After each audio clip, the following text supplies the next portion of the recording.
Hello everyone. Today we'll be continuing with the topic we started last time, that's character development. And it's going to be a little bit technical, so I would suggest that you carry some pens and a notebook with you because there are going to be some terms that you're going to have to write down, or else you wouldn't be able to remember them afterwards. So today we'll be studying types of characters and major characters.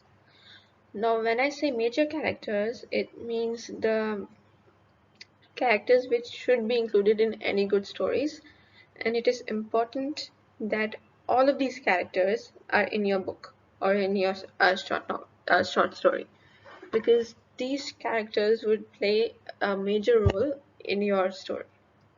However, when I talk of types of characters, it's the not necessary that all of them are there, but it's like in a real world there are different types of people. Some people are ambitious, some are career driven, some are not, some are happy, some are unhappy. But the basic point is everyone is different, and a lot of different type of people exist in the world. So in a story also that should reflect, and people should be of different kinds. So when we talk of types of characters, it's this differentiation that we're trying to include. And I've just included the basic ones here, and I'll explain you only 3 or 4 out of them, and pay attention to them and just write them down.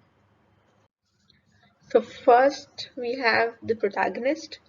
The protagonist is a type of a major character, and protagonist is the most major character actually.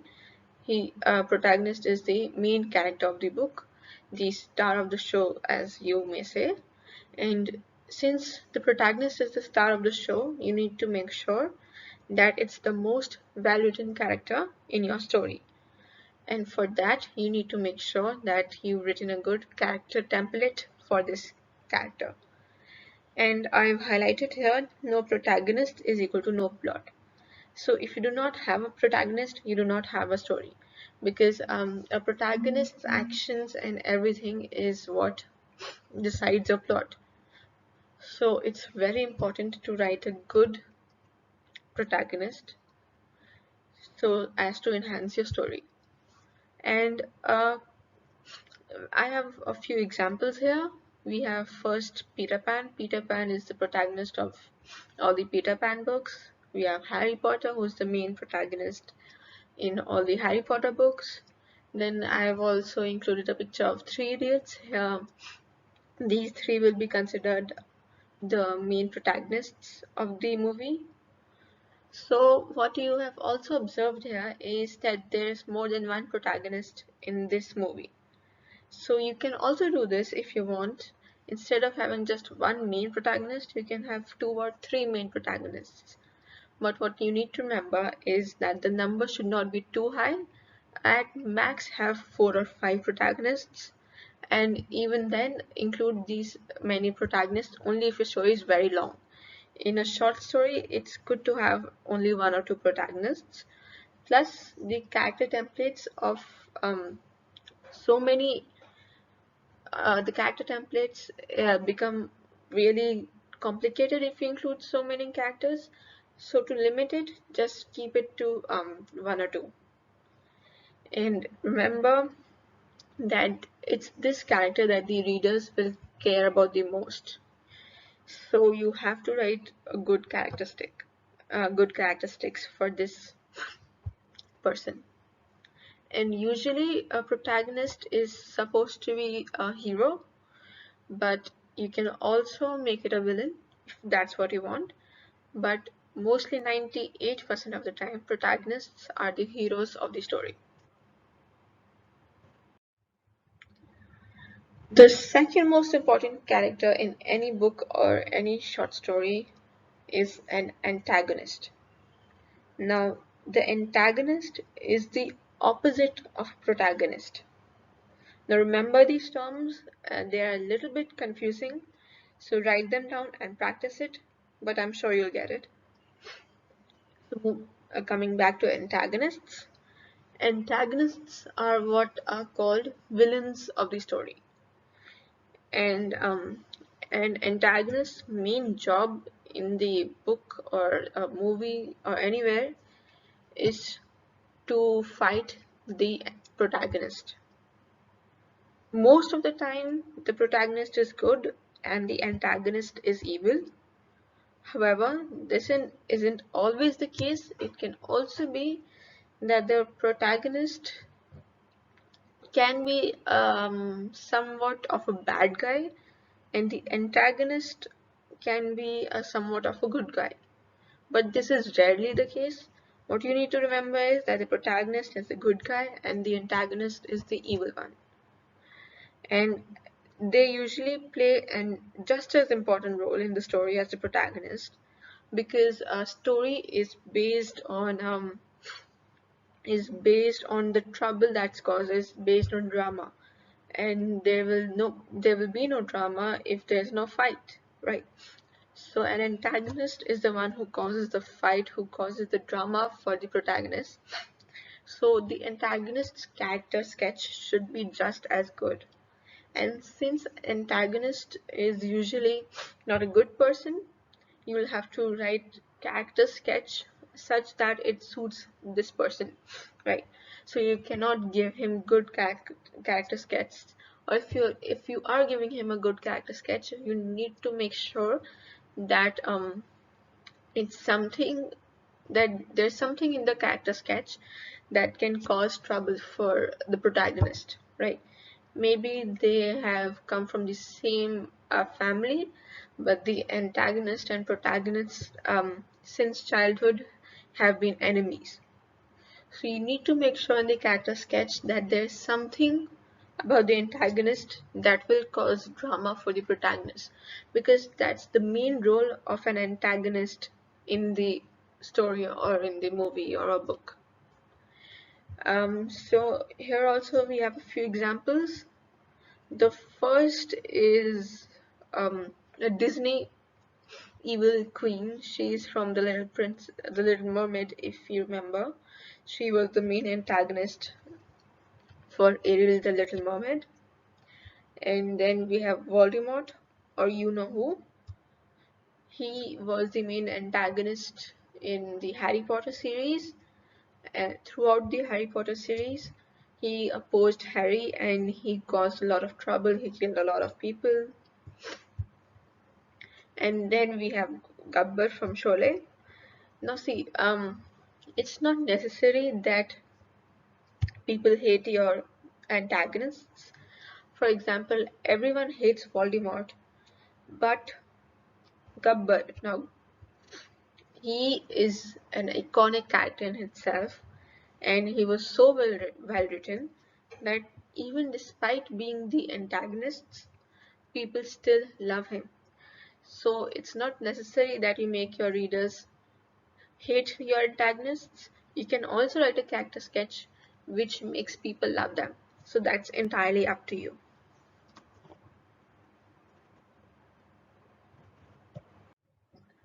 So the next major character that we have is the Deuteronomist. Now, this character isn't as important as the protagonist or an antagonist, but it's still pretty important and needs to be included in any story. A Deuteragonist is basically a secondary character or characters.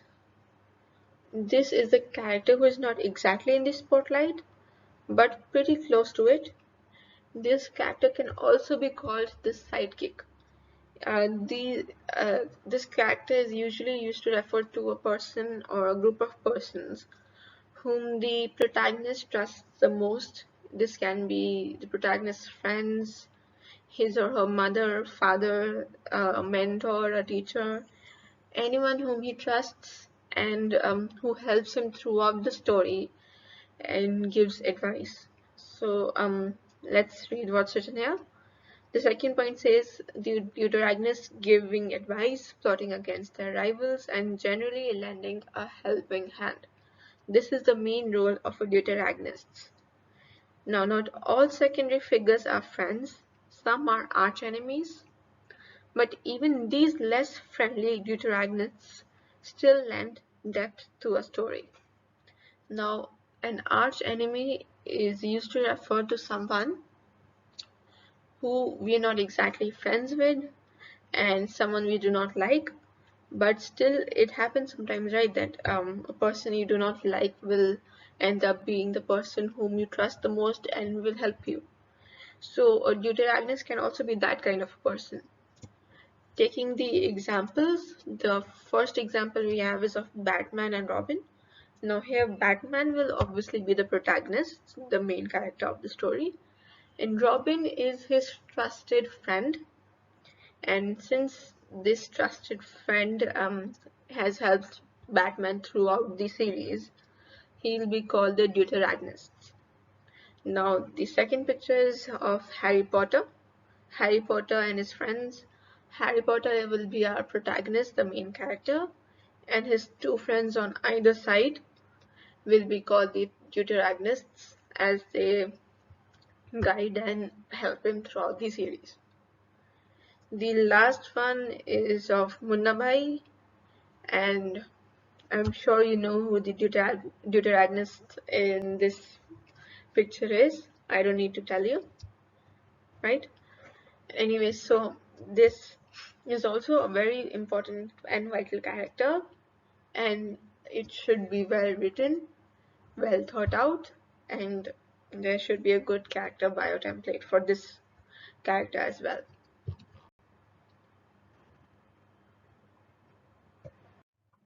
Okay, so the last major character that we have for today is Foil. Now, a foil is someone whose personality and values fundamentally clash with the protagonist's. The foil is not usually the primary antagonist, and a foil character is not actually the antagonist. In the last slide, we talked about arch enemy. An arch enemy is somewhat similar to the concept of foil. It's a person who is very different from our primary character, that is the protagonist, and their personalities are completely different. And as I said, that sometimes there are people you absolutely do not like, and maybe you even hate this person, but what ends up happening is that you trust this person in the end, and this person is the one who ends up helping you. So that is what a foil character does. The foil's precise relationship to the protagonist depends on the differences between them. For example, if the main character is shy, then the foil will be super bold. So it's basically to show the personality difference between these two characters, and you need to keep in mind that the main role of a foil is to bring the protagonist's personality into view. So by highlighting how bold the foil is, we are also highlighting at the same time how shy our main character is. So while making the character bio template, you need to make sure that their personalities clash in a way that the protagonist's character becomes more stronger, and it appeals more to the audience.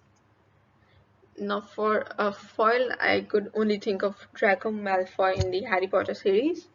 If you have any other examples, please feel free to tell me. And while this is not as important as a protagonist or an antagonist or a deuteragonist, it's still pretty important. But yes, not all books or movies have a foil. So just in case you want to skip a character, I would suggest go with foil, but do not miss the other three major characters. They are very important.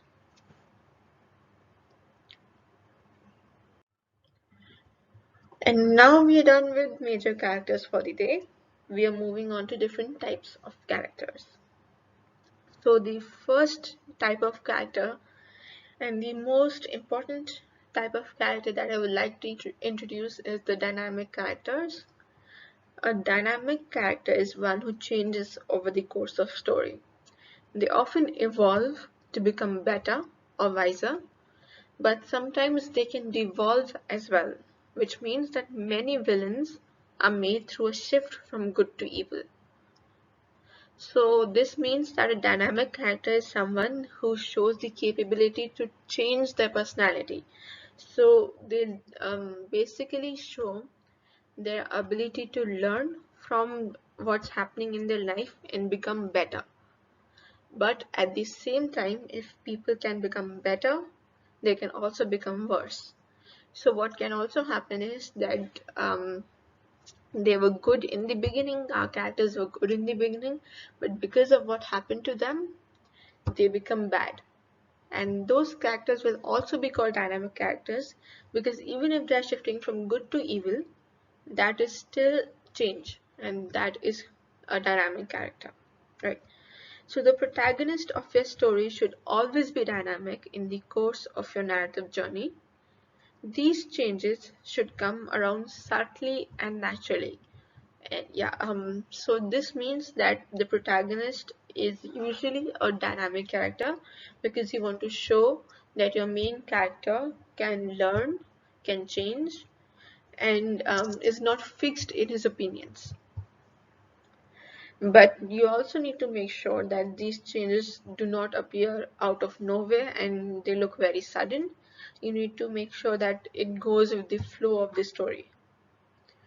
A few of the examples that I could think of was the image in the below is of Neville Longbottom in Harry Potter, who at the beginning was very shy and he was not very brave, but in the end he became really brave and he fought off evil and he helped protect the world. The first picture that I have is of Kekai. Now this is someone who devolved, shifted from good to evil. If you've read Ramayana, you'll know that Kekai in the beginning she was a very good mother, she was a very good sister to both the other wives, and she was a very good wife also. And she was a very good mother to Ram also, and Ram wasn't even her son, right?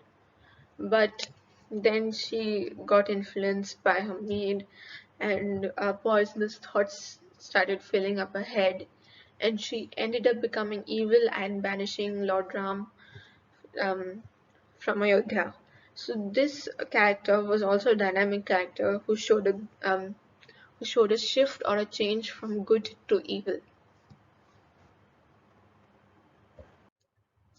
Next type of character that we have is called stock. Stock characters are those familiar figures that appear in stories time after time. The chosen one, the joker, the mentor. They can really end up help round out your other characters. You have to add other unique elements to give them depth. Now, what does this mean? A stock character is you never your protagonist or your antagonist. It's one of the supporting characters. So every story has supporting characters, right? And stock characters are usually those who come around once in a while and help your protagonist or help your antagonist, if you may. But these usually have a specific role to play, and you remember them because of a unique element to them, right? So the if you take Albus Dumbledore, even if you don't know who Albus Dumbledore is, understand that he's a stock character, because in the Harry Potter series, he's shown as a mentor to Harry Potter, and he's shown to be light-hearted and however later and very wise and educated, and later throughout the series shown that he's a very good character. So he doesn't come throughout the series, he comes in bits and parts, but his role is very important because he's helped Harry a lot and he's a supporting character. And if you take another example, the first picture we have here is if you've seen the movie Dangal, In Dangal, both the sisters had a cousin brother, and this is the picture of the cousin brother. And his role in the story was he added humor to the story.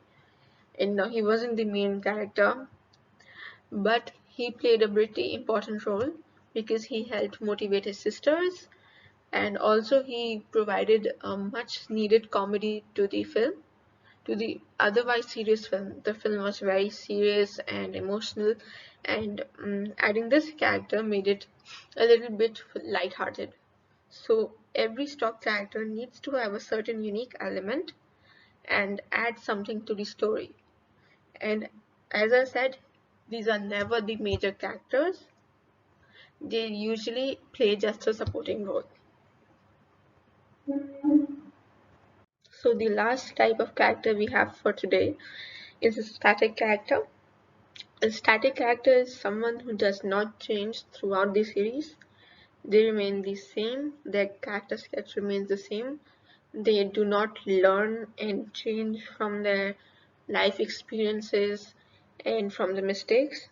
Their opinions and their thoughts remain the same. And these static figures tend to be unlikable, and examples include Cinderella's stepsisters and Harry Potter's uncle and aunt. They're ignorant to how they're mistreating our main character or our hero, and this makes them the people we love to hate and boosts our sympathy for protagonist. Now, since these characters tend not to change, they also tend to be the characters we end up hating the most. These are never the main characters. They cannot be the protagonist. Our protagonists need to be dynamic and they need to be able to change. So these are the complete opposite of our main character in that way, as they cannot change.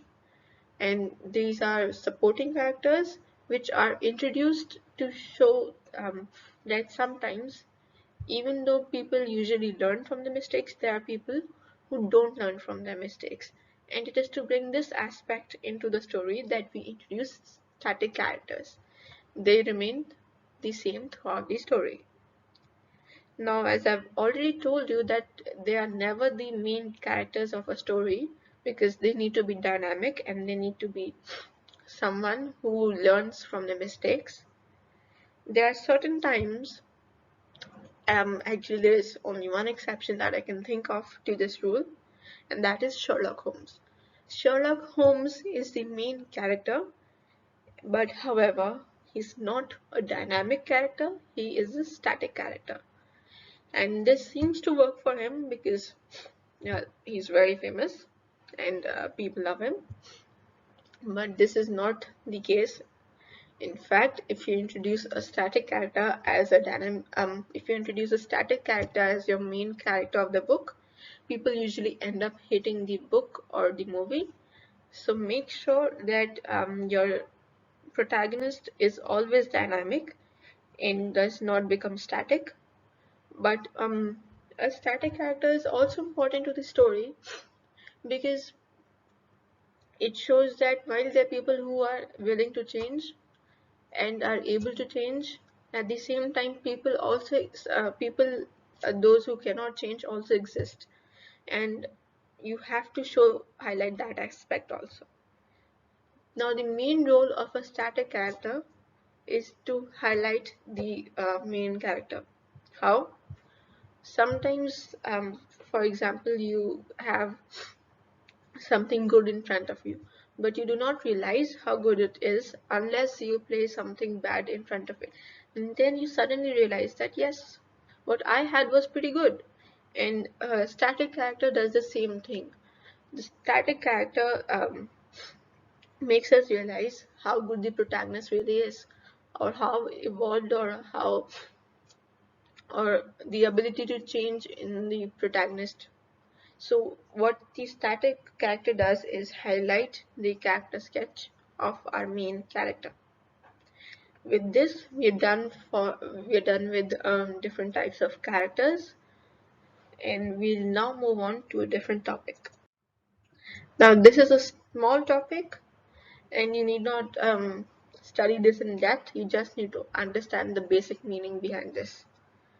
Setting of a story. Setting of a story is a very important point when you write a story, because first we'll study what is setting of a story, then I'll tell you the importance. So in the first to the left, if you move, it's written setting of a story. It's the context in the scene or a story that describes the element in which a story is taking place, including time, place, and environment. And it answers three major questions, that is, when did it happen, where did it take place, and what's the social climate. So a setting of a story describes where is your story headed in and where your story is based in. So if you want to write a story which is based in Paris, so you need to be sure of the different things that are there in Paris. Or if you're writing a story that is in Delhi, then you need to be sure of the different things in Delhi. For example, if you're writing in something like a girl going for shopping in Delhi, then you need to be sure what are the shopping complexes and what are the markets in Delhi, right? Now you cannot write a market of Jaipur in Delhi. So you need before writing a story, you need to decide where it's based on, and then you need to research and come up with things related to the setting of the story. The purpose of a setting of a story is to provide readers with context and which describes the when and where of the setting, and this helps them relate to the story. It's the setting of a story is important because it helps readers connect to your story. If you do not have sufficient information about the setting of a story, then it's going to reflect in your story, because then you won't be able to write properly, and it will show that you did not do proper research and that certain elements are lacking. Because in a story it can be that a person goes to the same cafe everywhere, every time, every morning at the same time. But however, if you do not know the cafes of Delhi, then how will you be able to pick one and write about that cafe, right? So you need to do your research, and you need to decide upon the setting of a story before writing it. And now moving on to importance of a setting of a story, and these are a little bit detailed. I'll just read the headings. The first one is connects the story's elements, and second is builds meaning to the narrator, and it elicits emotional response in the reader. Now these three are the main points that you need to remember, and I've already explained them to you. It's just written in a fancy way. As the setting of a story is important because it helps the reader relate to your story. It connects the different elements of your story, and it just makes your story better if you have a specific setting. Otherwise, you'll just be roaming around in circles, not knowing what you're doing.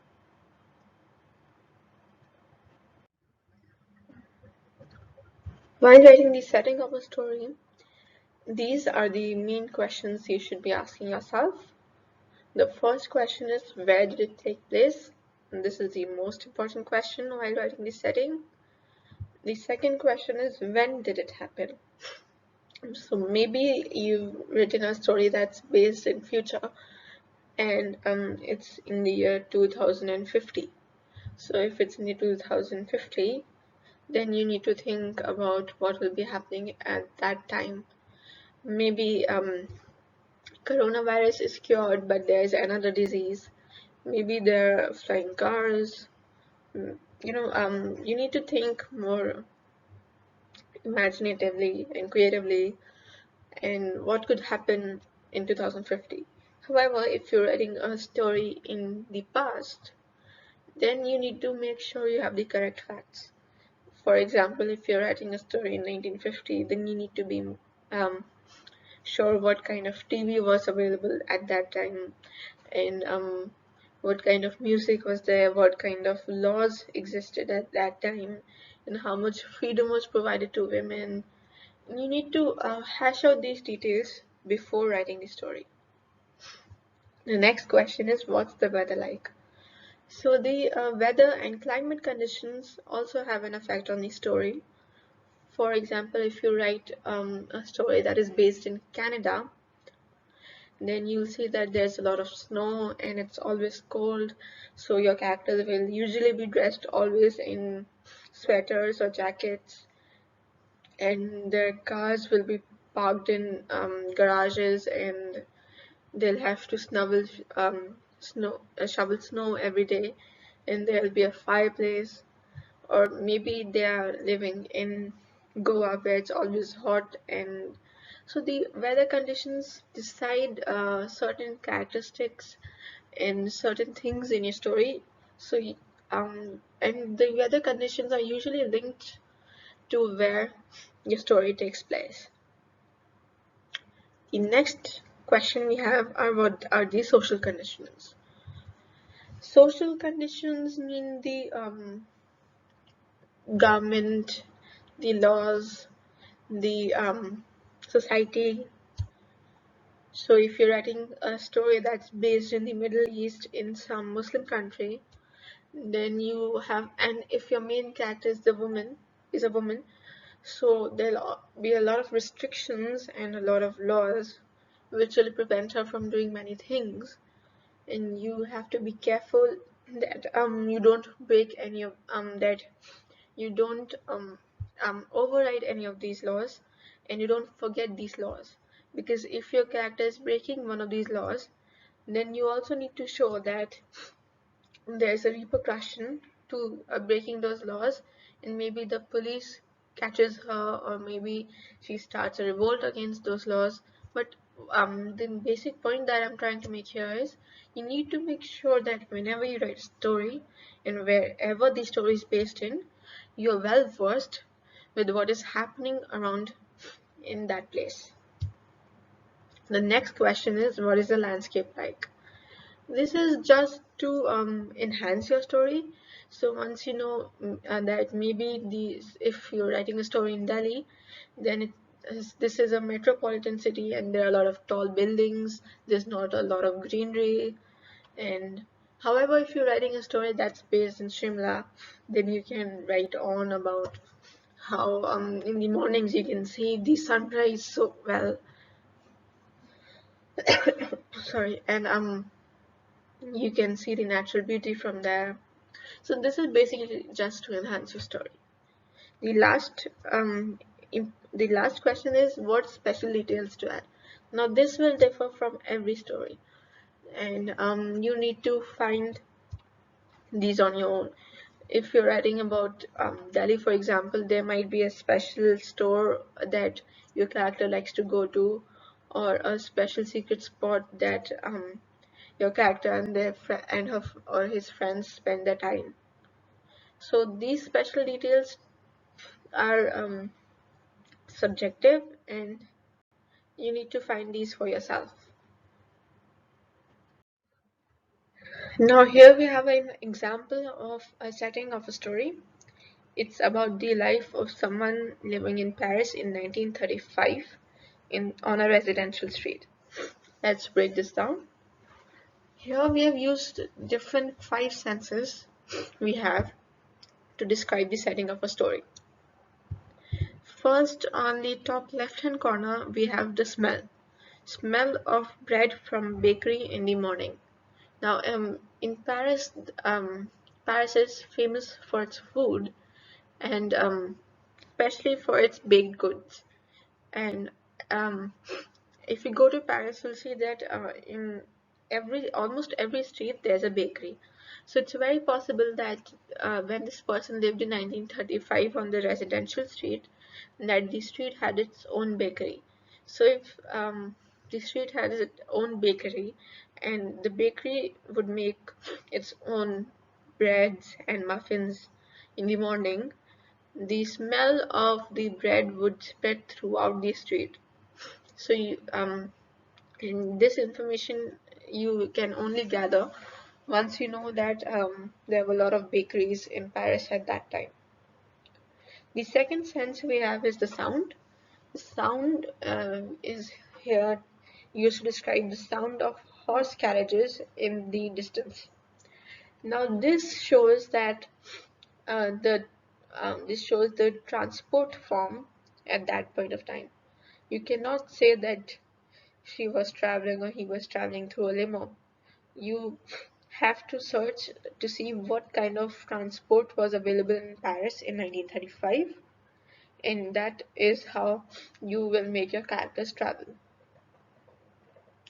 The next sense we have is touch, the touch of starched sheets.